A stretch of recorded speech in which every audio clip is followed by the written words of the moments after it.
Si has estado siguiendo este podcast por estos días, ya sabrás que mi nombre es Daniela y que hoy es el día 27 de 365 días que leeremos, analizaremos y entenderemos juntos la palabra de Papito Dios, donde Él es nuestro principal motivo. Y bueno, así debería serlo siempre. Y quiero darte la bienvenida al podcast Disconnect to Reconnect, o sea, desconectarnos para reconectarnos. Si eres nuevito, quiero decirte que me alegra mucho que quieras aprender más acerca de nuestro amado Creador y su palabra, que todo está organizado de manera ordenada, así que puedes ver los videos desde el número 1. Si estás desde YouTube o si estás escuchando desde alguna plataforma para podcast. De igual manera, vas a encontrar organizado absolutamente todos estos capítulos desde el número 1, así que nunca es tarde para comenzar. Aquí te invito a desconectarte por un momento de tu cotidiana vida para reconectarte con quien da vida a tu vida.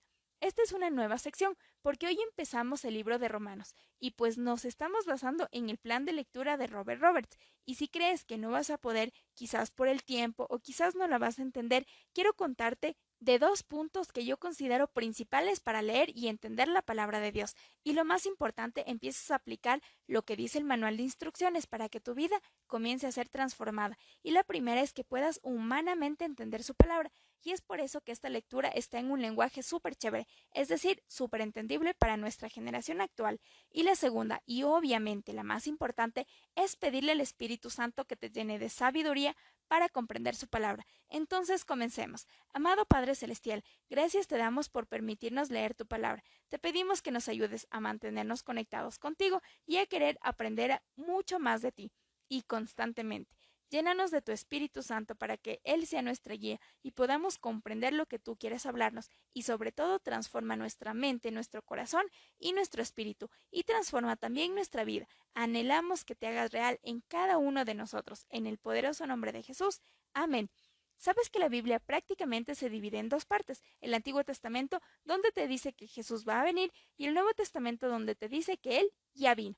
Y sí, eso es el resumen de la Biblia, y hoy vamos a explorar un poco de los dos lados. Antes de comenzar, quiero explicarte en un resumen súper cortito del libro de Romanos, que ha sido el que no hemos explicado aún. El tema central de la epístola a los romanos es el Evangelio de la Salvación, por parte de Dios para todo ser humano. Este libro es el sexto del Nuevo Testamento y fue escrito por Pablo antes del final de su tercer viaje misionero, y vas a poderte dar cuenta cómo absolutamente todo en la Biblia se va relacionando, y esto es porque absolutamente todas las escrituras fueron inspiradas por Dios. ¿No te parece interesante cómo se comunicaban en la antigüedad, o más bien cómo no se comunicaban? Antes no existía teléfono, ni WhatsApp, ni redes sociales, ni nada de eso, y viajaban muchísimo. Imagínate, para recibir una noticia simplemente tenían que esperar sentaditos, con la incertidumbre de qué pasaría. Y sí, justo eso es lo que le pasó a Jacob. Veámoslo en el capítulo 44 del libro de Génesis. La copa de José. Más tarde José ordenó al mayordomo de su casa: llena con todo el alimento que les quepa los costales de estos hombres y pon en sus bolsas el dinero de cada uno de ellos. Luego mete mi copa de plata en la bolsa del hermano menor, junto con el dinero que pagó por el alimento. Y el mayordomo hizo todo lo que José ordenó. A la mañana siguiente, muy temprano, los hermanos de José fueron enviados de vuelta, junto con sus asnos. Todavía no estaban muy lejos de la ciudad cuando José dijo al mayordomo de su casa: anda, persigue a esos hombres. Cuando los alcances, diles: ¿por qué me han pagado mal por bien? ¿Por qué han robado la copa que usa mi señor para beber y para interpretar señales? Esto que han hecho está muy mal. Cuando el mayordomo los alcanzó, les repitió estas mismas palabras, pero ellos respondieron: ¿por qué nos dice usted tales cosas, mi señor? Lejos sea de nosotros actuar de esa manera. Es más, nosotros trajimos de vuelta de Canaán el dinero que habíamos pagado, pero ¿qué encontramos en nuestras bolsas? ¿Por qué? Entonces habríamos de robar oro o plata de la casa de su señor. Si se encuentra la copa en poder de alguno de nosotros, que muera el que la tenga, y el resto de nosotros seremos esclavos de mi señor.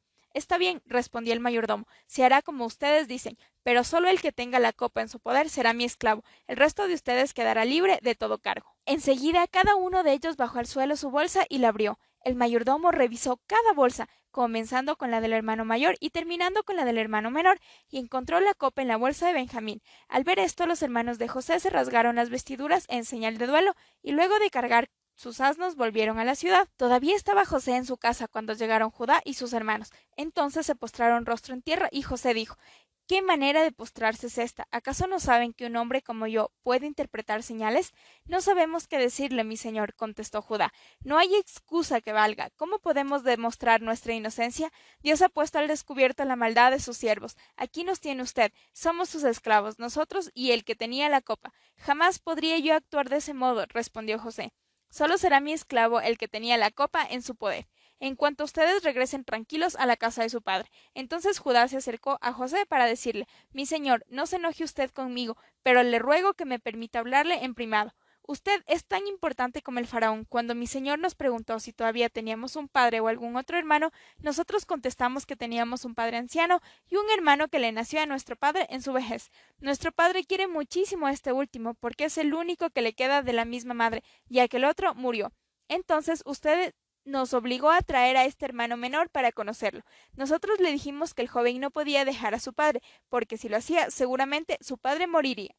Pero usted insistió y nos advirtió que, si no traíamos a nuestro hermano menor, nunca más seríamos recibidos en su presencia. Entonces regresamos a donde vive mi padre, su siervo, y le informamos de todo lo que usted nos había dicho.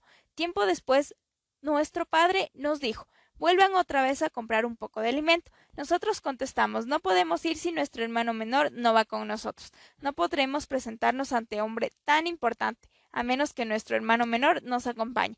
Mi padre, su siervo, respondió: ustedes saben que mi esposa me dio 2 hijos. Uno desapareció de mi lado y no he vuelto a verle. Con toda seguridad fue despedazado por las fieras. Si también se llevan a éste y le pasa alguna desgracia, harán descender mis canas con tristeza a la sepultura. Así que si yo regreso a mi padre, su siervo, y el joven cuya vida está tan unida a la de mi padre no regresa con nosotros, seguramente mi padre morirá al no verlo, y nosotros seremos los culpables de que las canas de nuestro padre desciendan con tristeza a la sepultura. Este siervo suyo quedó ante mi padre como responsable del joven. Le dije: si no te lo devuelvo, padre mío, seré culpable ante ti toda mi vida. Por eso permita usted que yo me quede como esclavo suyo en lugar de mi hermano menor y que él regrese con sus hermanos. ¿Cómo podré volver junto a mi padre si mi hermano menor no está conmigo? No soy capaz de ver la desgracia que le sobrevendrá a mi padre. En esta historia vemos cómo las pruebas producen carácter. José prueba a sus hermanos y le tendió una trampa a Benjamín, y lo que me llama la atención es la actitud de Judá, porque fue quien se levantó y habló en nombre de todos. ¿Y por qué quiero hacer énfasis en Judá? Pues te explico. Él traicionó la confianza de su familia al casarse con una mujer cananea y había criado a sus 2 hijos que no eran agradables a los ojos de Dios. Por eso el Señor les quitó la vida. Trató a su nuera súper mal y fue él quien propuso vender a su hermano José. Ves, puras cosas feas y terribles. Sin embargo, en esta historia vemos a un Judá transformado, sacando la cara por su familia y actuando con respeto y humildad. Él mostró compasión al hablar de su padre y quiso cumplir la promesa que le había hecho a su padre, para que él no sufriera. Por eso se ofreció a quedarse toda su vida como esclavo en vez de Benjamín. Y bueno, el siguiente capítulo veremos el desenlace de esta maravillosa historia y cómo la actitud de Judá hizo una bendición mucho más grande. Pero con esto quiero decirte que si estás haciendo algo mal o tomando actitudes que no son buenas, tú puedes cambiar. Nunca es tarde. Y mire el ejemplo de Judá y el mensaje que él da, que siempre puedes tomar actitudes positivas, siempre puedes cambiar, sobre todo si Dios está de tu lado. Créeme que cuando Dios está contigo, Él te cambia verdaderamente, Él te transforma y te da una vida 100% nueva y obviamente súper bonita. En el anterior capítulo dejamos a medias el mensaje, porque en este capítulo, es decir, el 45 del libro de Génesis, leeremos las bendiciones que trajo el cambio de Judá y cómo José se da a conocer. José ya no pudo controlarse delante de sus servidores, así que ordenó que salgan todos de mi presencia, y ninguno de ellos quedó con él. Cuando se dio a conocer a sus hermanos, comenzó a llorar tan fuerte que los egipcios se enteraron y la noticia llegó hasta la casa del faraón. Yo soy José, declaró a sus hermanos. Vive todavía mi padre, pero ellos estaban tan pasmados que no atinaban a contestarle. No obstante, José insistió: acérquense. Cuando ellos se acercaron, él añadió: yo soy José, el hermano de ustedes, a quien vendieron a Egipto. Pero ahora, por favor, no se aflijan más ni se reprochen el haberme vendido, pues en realidad fue Dios quien me mandó delante de ustedes para salvar vidas. Desde hace 2 años la región está sufriendo de hambre y todavía faltan 5 años más en que no habrá siembras ni cosechas. Por eso Dios me envió delante de ustedes, para salvarles la vida de manera extraordinaria, y de ese modo asegurarles descendencia sobre la tierra. Fue Dios quien me envió aquí, no ustedes. Él me ha puesto como asesor del faraón y administrador de su casa, y como gobernador de todo Egipto. Vamos, apúrense, vuelvan a la casa de mi padre y díganle, así dice tu hijo José, Dios me ha hecho administrador de todo Egipto, ven a verme, no te demores, vivirás en la región de Gosén, cerca de mí, con tus hijos, tus nietos, tus ovejas, tus vacas y todas tus posesiones. Yo les proveeré alimento allí, porque aún quedan 5 años más de hambre. De lo contrario, tú y tu familia y todo lo que te pertenece caerán en la miseria. Además, ustedes y mi hermano Benjamín son testigos de que yo mismo lo he dicho. Cuéntenle a mi padre del prestigio que tengo en Egipto y de todo lo que han visto, pero apúrense y tráiganlo ya. Y abrazó José a su hermano Benjamín y comenzó a llorar. Benjamín a su vez también lloró abrazado a su hermano José. Luego José, bañado en lágrimas, besó a todos sus hermanos. Solo entonces se animaron ellos a hablarle. Cuando llegó al palacio del faraón la noticia de que habían llegado los hermanos de José, tanto el faraón como sus funcionarios se alegraron, y el faraón dijo a José, ordena a tus hermanos que carguen sus animales y vuelvan a Canaán, que me traigan a su padre y a sus familias. Yo les daré lo mejor de Egipto, y comerán de la abundancia de este país. Diles además que se lleven carros de Egipto para traer a sus niños y mujeres, y también al padre de ustedes. No se preocupen por las cosas que tengan que dejar, porque lo mejor de todo Egipto será para ustedes. Así lo hicieron los hijos de Israel. José les proporcionó los carros, como lo había ordenado el faraón, y también les dio provisiones para el viaje. Además, a cada uno dio ropa nueva y a Benjamín entregó 300 piezas de plata y 5 mudas de ropa. A su padre envió lo siguiente: 10 asnos cargados con lo mejor de Egipto, 10 asnos cargados de grano y pan, además de otras provisiones para el viaje de su padre. Al despedirse de sus hermanos, José recomendó: no se vayan peleando por el camino. Los hermanos de José salieron de Egipto y llegaron a Canaán, donde residía su padre Jacob. Al llegar dijeron: José vive, es el gobernador de todo Egipto. Jacob quedó atónito y no les creía, pero ellos le repetían una y otra vez todo lo que José había dicho. Y cuando su padre Jacob vio los carros que José había enviado para llevarlo, se reanimó. Entonces exclamó: con esto me basta, mi hijo José aún vive, iré a verlo antes de morirme. Y este capítulo, en verdad, que también me dan ganas de llorar, así como José, al ver su gran amor y perdón, y sobre todo la forma en cómo él reconoce y declara que todo lo malo que pasó en su vida, Dios lo obró para bien, para poder salvarles la vida a sus hermanos y su descendencia. Si leemos con atención, podemos ver que trae un sinfín de enseñanzas, pero enfoquémonos en las principales.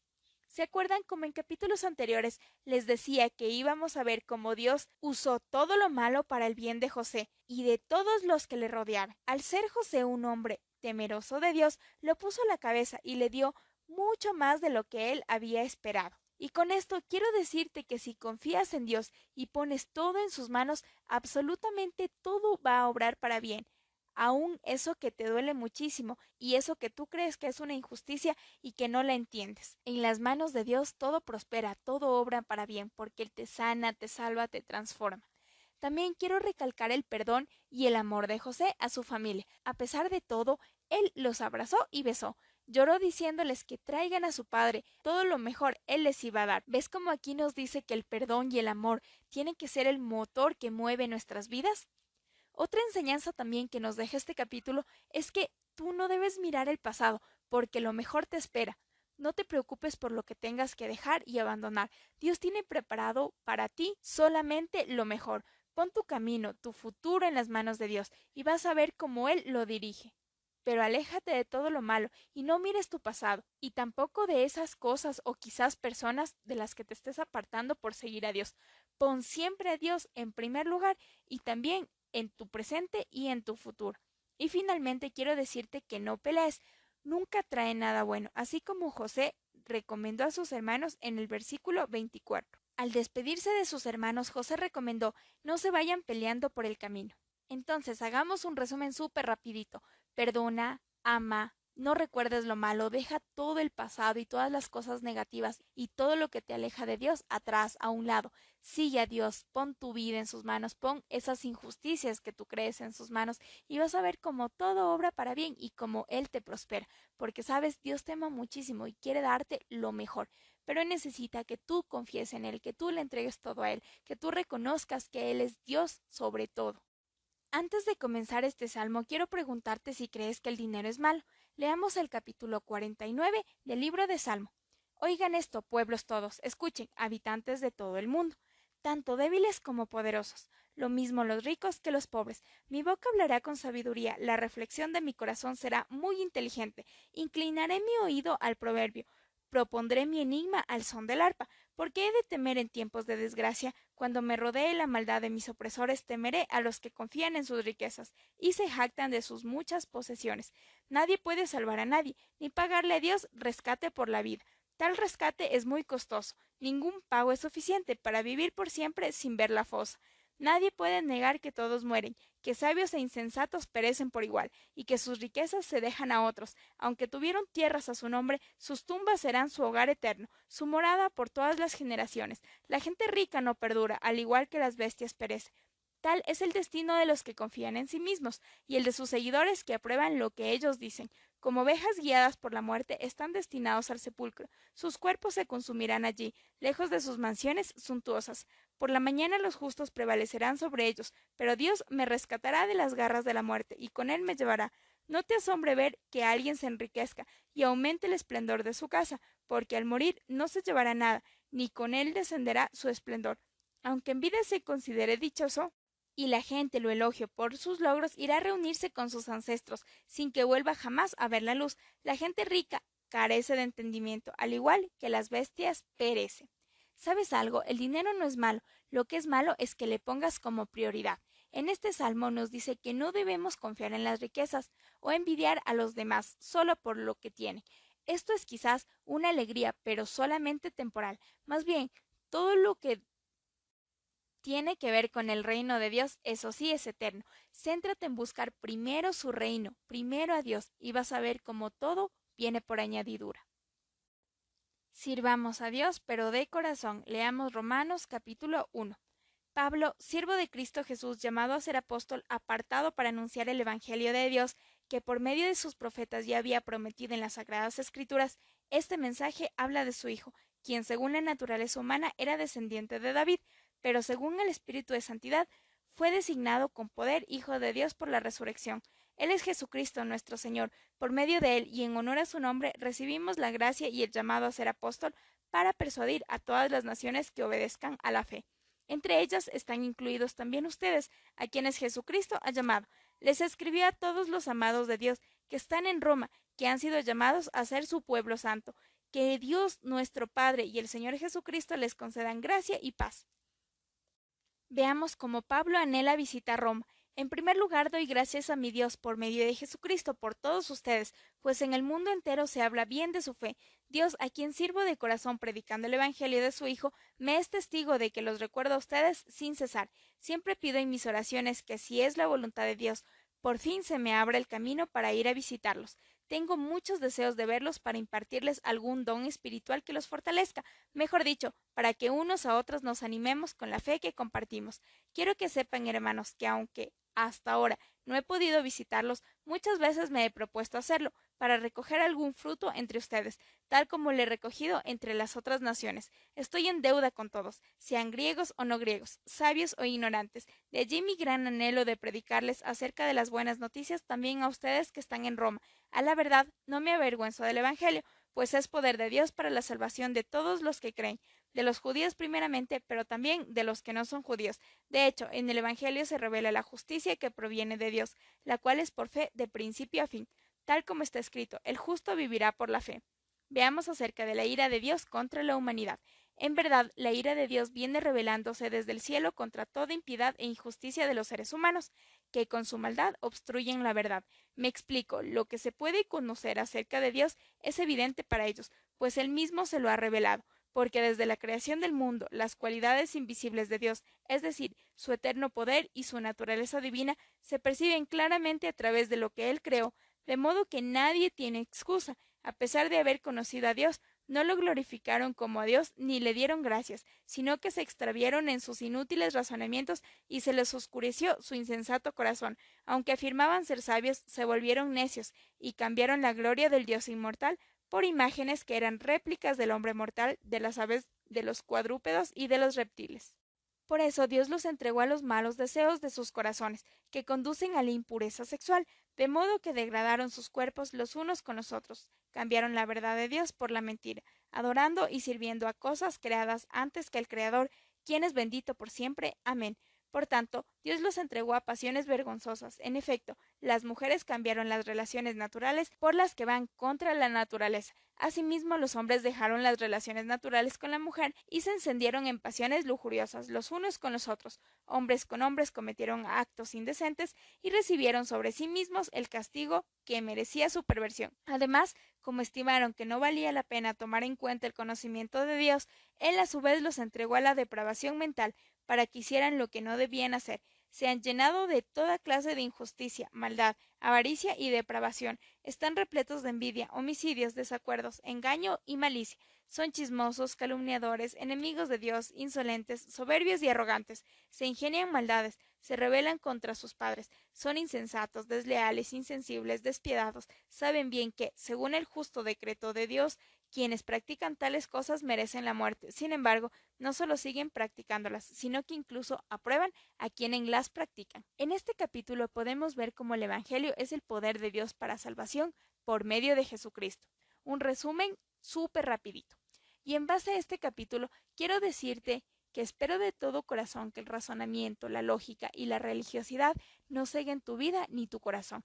Pídele a Dios sabiduría para que te aleje de todo lo que no está bien, de eso que no es agradable ante sus ojos, que no pongas a nada ni a nadie delante de Dios, que no tengas ídolos ni malos comportamientos, ni actúes ni tengas actitudes negativas. Aquí vemos cómo Dios nos habla acerca de muchas características o cualidades o cosas que no debemos hacer. Así que te invito a leer nuevamente este capítulo y que veas qué le agrada a Dios y qué no. Y pídele a Él que te dé de su sabiduría para que puedas comprender lo que Él en verdad quiere. No lo que yo te digo, no lo que otros te dicen, sino lo que Él en verdad quiere. Veamos cómo en el capítulo 2 del libro de Romanos Dios dará a cada persona según sus obras, el justo juicio de Dios. Por tanto, no tienes excusa tú, quien quiera que seas, cuando juzgas a los demás, pues al juzgarte a otros te condenas a ti mismo, ya que practicas las mismas cosas. Ahora bien, sabemos que el juicio de Dios contra los que practican tales cosas se basa en la verdad. ¿Piensas entonces que vas a escapar del juicio de Dios? Tú que juzgas a otros y sin embargo haces lo mismo que ellos, ¿no ves que desprecias las riquezas de la bondad de Dios, de su tolerancia y de su paciencia, al no reconocer que su bondad quiere llevarte al arrepentimiento? Pero por tu obstinación y por tu corazón sin arrepentimiento, sigues acumulando castigo contra ti mismo, para el día de la ira, cuando Dios revelará su justo juicio, porque Dios pagará a cada uno según lo que merezcan sus obras. Él dará vida eterna a los que perseverando en las buenas obras buscan gloria, honor e inmortalidad, pero los que por egoísmo rechazan la verdad para aferrarse a la maldad recibirán ira y enojo de Dios. Habrá sufrimiento y angustia para todos los que hacen el mal, los judíos primeramente y también los que no son judíos, pero gloria, honor y paz para todos los que hacen el bien, los judíos primeramente y también los que no son judíos, porque con Dios no hay favoritismos. Todos los que han pecado sin conocer la ley también perecerán sin la ley, y todos los que han pecado conociendo la ley por la ley serán juzgados, porque Dios no considera justos a los que oyen la ley, sino a los que la cumplen. De hecho, cuando los no judíos que no tienen la ley cumplen por naturaleza lo que la ley exige, ellos son ley para sí mismos, aunque no tengan la ley. Estos muestran que llevan escrito en el corazón lo que la ley exige, como lo atestigua su conciencia, pues sus propios pensamientos algunas veces los acusan y otras veces los excusan. Así sucederá el día en que por medio de Jesucristo Dios juzgará los secretos de toda persona, como lo declara mi Evangelio. Ahora bien, tú que llevas el nombre de judío, que dependes de la ley y te jactas de tu relación con Dios, que conoces su voluntad y sabes discernir lo que es mejor porque eres instruido por la ley, que estás convencido de ser guía de los ciegos y luz de los que están en la oscuridad, instructor de los ignorantes, maestro de los sencillos, pues tienes en la ley la esencia misma del conocimiento y de la verdad. En fin, tú que enseñas a otros, no te enseñas a ti mismo. Tú que predicas contra el robo, robas. Tú que dices que no se debe cometer adulterio, adulteras. Tú que aborreces a los ídolos, robas de sus templos. Tú que te jactas de la ley, deshonras a Dios, quebrantando la ley. Así está escrito: por causa de ustedes se blasfema el nombre de Dios entre los judíos. La circuncisión tiene valor si observas la ley, pero si la quebrantas, vienes a ser como un incircunciso. Por lo tanto, si los no judíos cumplen los requisitos de la ley, no se les considerará como si estuvieran circuncidados. El que no está físicamente circuncidado, pero obedece la ley, te condenará a ti, que a pesar de tener el mandamiento escrito y la circuncisión quebrantas la ley. Lo exterior no hace a nadie judío, ni consiste la circuncisión en una señal en el cuerpo. El verdadero judío lo es interiormente, y la circuncisión es la del corazón, la que realiza el espíritu, no el mandamiento escrito al que es judío. Así lo alaba Dios y no la gente. ¿Se acuerdan que habíamos hablado acerca de los favoritos de Dios? Bueno, pues tal como les mencioné, Dios no tiene favoritos. Leamos el versículo 11. Porque con Dios no hay favoritismos. Y hoy quiero decirte que cumplas lo que Dios dice. No solo lo digas. Si Él te dice es porque es lo correcto. Y sabes, Dios no lo dice por malo o porque quiera obligarte a hacer lo que Él dice. Todo lo contrario, Él es respetuoso y nos ama muchísimo. Y si nos manda a hacer algo, es por nuestro propio bien y por amor. Y quiero preguntarte, ¿qué prefieres? ¿Que Dios te acepte o que la gente te acepte? Si me dices que la gente, te diré que eso es temporal y que muchas veces no puedes ser sincero. En cambio, si es Dios, es súper mega sincero y es eterno. Quiero que tengas muy pendiente algo. El verdadero cambio es interno, en el corazón, en el espíritu. Y eso es lo que le agrada a Dios. Y como dice su palabra en el versículo 29, al que es judío así, lo alaba Dios y no la gente. El verdadero judío lo es interiormente y la circuncisión es la del corazón, la que realiza el espíritu, no el mandamiento escrito. Al que es judío así, lo alaba Dios y no la gente. Y en este caso alabar quiere decir también aceptar. Y antes de finalizar el día de hoy, es decir, el día número 27, quiero pedirte 1000 disculpas por la edición de audio y de video. Créeme que traté de hacer lo mejor que pude, sobre todo en el contenido, pero estos días han sido súper locos. He estado con un montón de cosas por aquí y por allá y se me complicó bastante poder editar. Pero realmente estoy haciendo mi mejor esfuerzo. Desde el día de mañana te prometo que va a ser muchísimo mejor y sobre todo quiero enfocarme muchísimo más en pedirle a Dios que sea Él transformando tu corazón, en pedirle a Dios que sea Él hablando a través de este podcast. Así que créeme que voy a mejorar muchísimo. Obviamente, como te mencioné, primero le pongo a Dios, pero también estoy consciente que hay que hacer lo mejor de parte nuestra. Así que como te expliqué, 1000 disculpas. Ha sido unos días súper locos en los que no he tenido tiempo. Es más, estoy corriendo y no quería terminar el día sin haber hecho este video. Pero bueno, de todo corazón, espero que esté transformando tu corazón, tu vida. El día de mañana igual vamos a tener historias súper interesantes. Vamos a continuar viendo la historia de José y muchísimas más enseñanzas que ahora Pablo también nos está enseñando. Espero que hayas disfrutado este video, también que hayas aprendido muchísimo y sobre todo Dios transformando tu corazón y tu vida. Gracias por estar aquí, te mando un fuertísimo abrazo, que Dios te bendiga muchísimo y no te olvides conectarte a través de YouTube, Google Podcast, Spotify, donde transmitimos este podcast. Nos vemos el día de mañana, Dios te bendiga muchísimo, chau chau.